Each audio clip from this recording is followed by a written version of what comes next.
মিষ্টি সাথী সাথী beauty parlour থেকে আমি আসছি এই যে অপরাজিতা ফ্যাশনে। এখানে আমি কিন্তু নিয়মিত ওনার কাস্টমার, নিয়মিত এখান থেকেই আমি কাপড় নেই। তো ঈদের মার্কেটে চলে আসলাম। আসলে আমরা সোনারঘাটের মধ্যে আমি মনে করি বেস্ট কালেকশন এখানেই আপনারা পাইবেন।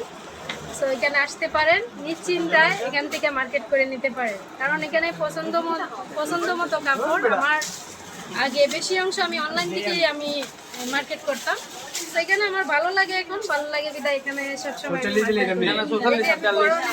করোনার যে ড্রেসটা এটাও কিন্তু এইখান থেকেই নেওয়া। আমি আরো মনে হয় 15-20 দিন আগে নিয়েছিলাম আর কি। তো সবসময় এখানে আমি মার্কেট করি, আপনারাও আশা করি আপনারাও আসবেন। আর আইসা আমার নামও বলতে পারেন, অসুবিধা নাই। আমার কিছু মানুষ চেনে, কিছু মানুষ চেনে না। আমি এরকম সেলিব্রিটি না, তবে আমি সাথী বিউটি পার্লারের সেবা ডায়াগনস্টিক সেন্টারের পাশে আমার দোকান আছে।